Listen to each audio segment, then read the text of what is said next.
एक पहाड़ी के नीचे रामगढ़ नाम का एक गांव था। गांव के सारे जानवर हरी घास खाने के लिए सुबह उसी पहाड़ी के ऊपर बसे जंगल में जाते और शाम होते होते घर वापस आ जाते थे। हर दिन की तरह लक्ष्मी नाम की एक गाय अन्य गायों के साथ उसी पहाड़ी के जंगल में घास खाने के लिए गई थी। वो हरी घास खाने में इतनी ज्यादा प्रसन्न थी कि वह कब एक शेर की गुफा के पास पहुंच गई, उसे पता भी नहीं चला। शेर अपनी गुफा में सो रहा था और वह पिछले 2 दिनों से भूखा भी था।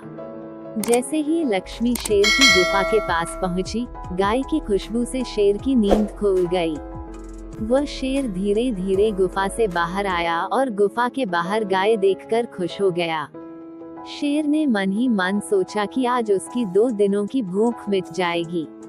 वो इस तंदुरुस्त गाय का ताज़ा मांस खाएगा और यह सोचकर उसने एक तेज दहाड़ लगाई।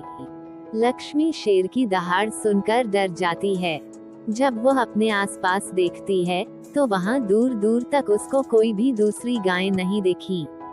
जब वो हिम्मत करके पीछे मुड़ी तो उसे सामने शेर खड़ा हुआ दिखाई दिया। उस शेर ने लक्ष्मी को देखकर फिर से दहाड़ लगाई है और लक्ष्मी से कहा, मुझे 2 दिनों से कोई शिकार नहीं मिल रहा था, मैं भूखा था। शायद इसलिए भगवान ने मेरा पेट भरने के लिए तुझे मेरे यहाँ पर भेजा है। आज मैं तुझे खाकर अपनी भूख मिटा लूंगा। शेर की बात सुनकर लक्ष्मी डर जाती है। वह रोते हुए शेर से कहती है, मुझे जाने दो, मुझे मत खाओ। मेरा एक छोटा बच्चा है जो अभी सिर्फ मेरा ही दूध पीता है और उसे घास खाना अभी तक नहीं आया है।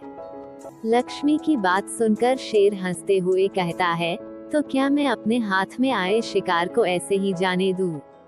मैं तो आज तुझे खाकर अपनी 2 दिनों की भूख मिटाऊंगा। शेर के ऐसा कहने पर लक्ष्मी उसके सामने रोने लगी और विनती करते हुए कहती है कि आज मुझे जाने दो। मैं आज अपने बछड़े को आखिरी बार दूध पिला दूंगी और उसे बहुत सारा प्यारा करके कल सुबह होते ही तुम्हारे पास आ जाऊंगी। फिर तुम मुझे खा लेना और अपना भूखा पेट भर लेना। शेर लक्ष्मी की यह बात मान जाता है और धमकी देते हुए कहता है कि अगर कल तू नहीं आई तो मैं तेरे गांव आऊंगा, फिर तुझे और तेरे बेटे दोनों को खा जाऊंगा। लक्ष्मी शेर की यह बात सुनकर खुश हो जाती है और शेर को अपना वचन देकर गांव वापस चली जाती है। वहां से वह सीधे अपने बछड़े के पास जाती है, उसे दूध पिलाती है और बहुत सारा प्यार करती है। फिर बछड़े को शेर के साथ हुई सारी घटना बताती है और कहती है कि उसे अब अपना ख्याल खुद ही रखना होगा। वो कल सुबह होते ही अपना वचन पूरा करने के लिए शेर के पास चली जाएगी।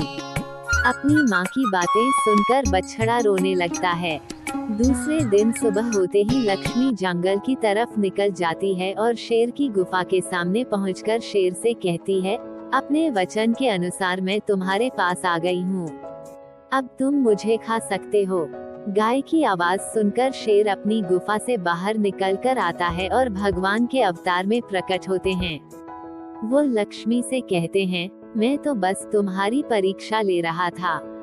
तुम अपने वचन की पक्की हो, मैं इससे बहुत प्रसन्न हुआ। तुम अब अपने घर और बछड़े के पास वापस जा सकती हो। इसके बाद वे उस गाय को गौ माता होने का वरदान भी देते हैं और उसी दिन के बाद से सभी गायों को गौ माता कहना शुरू कर देते हैं। इस कहानी से ये सीख मिलती है, हमें जान की बाजी लगाते हुए भी अपने दिए हुए वचन को पूरा करना चाहिए।